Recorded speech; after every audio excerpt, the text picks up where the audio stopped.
எது ஆணிக்கால சரி செய்ய இப்படி கூட ஒரு ட்ரீட்மெண்ட் இருக்கா? ஆமாங்க, நிறைய பேருக்கு இந்த ஆணிக்கால் பிரச்சனை வருது. இந்த ஆணிக்கால் வர்றதுக்கு முக்கிய காரணமே கால்ல ஏதாவது முள்ளு குத்துச்சுனாக்கா அதை வெளியே எடுக்காம விட்டுருவீங்க. அது நாளடைவுல ஆணிக்காலா மாறிடும். இப்ப கூட இந்த தம்பிக்கு ஆணிக்கால் வந்து என்கிட்ட ட்ரீட்மெண்ட் கேட்டு வந்தான். சரி, நானும் தம்பி காலை காமிக்க சொல்லி பார்த்தா இப்பதான் தம்பிக்கு ஆணிக்கால் வரவே ஆரம்பிக்குது. தம்பி, இதெல்லாம் நினைச்சு நீ ஒன்னும் கவலைப்படாத. இந்த காலானியை சரி செய்யறதுக்கு என்கிட்ட ஒரு ஆதி காலத்து ட்ரீட்மெண்ட் ஒண்ணு இருக்கு. சரி வாடா தம்பி, அந்த ட்ரீட்மெண்ட் உனக்கு சொல்லித்தரேன் அப்படின்னு சொல்லிட்டு நானும் வழக்கம் போல தம்பியை கூட்டின்னு கிளம்பிட்டேன். பசங்களா, இந்த செடி தாண்டா ஆணிக்கால சரி செய்யறதுக்கு ஒரு அரிய மருந்துன்னு சொல்லிட்டு காமிச்சேன். உடனே எங்க பசங்களா, இது என்ன செடி ப்ரோ அப்படின்னு சொல்லிட்டு கேட்டானுவா.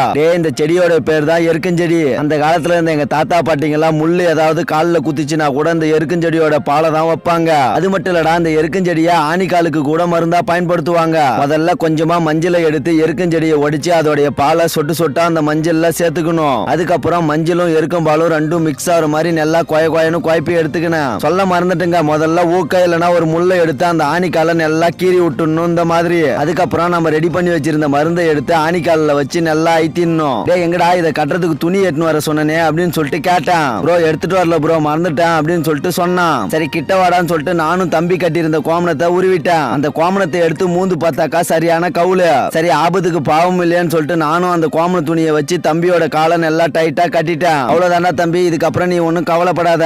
எண்ணி 3 நாளைக்கு எருக்கம்பாலையும் மஞ்சள் தூளையும் குழப்பி காலில் வச்சு நல்லா டைட்டா கட்டு. உன்னுடைய ஆணிக்கால் இருந்த இடமே காணாம போயிடுண்டா தம்பி அப்படின்னு சொல்லிட்டு நானும் தம்பியை பத்திரமா அமுச்சு வச்சுட்டேங்க வீட்டுக்கு. நீங்க இது மாதிரி ஆணிக்காலை சரி செய்யறதுக்கு என்ன ட்ரீட்மெண்ட் பண்ணுவீங்கன்னு சொல்லிட்டு மறக்காம கமெண்ட் பாக்ஸ்ல கமெண்ட் பண்ணுங்க, நானும் தெரிஞ்சுக்கிறேன்.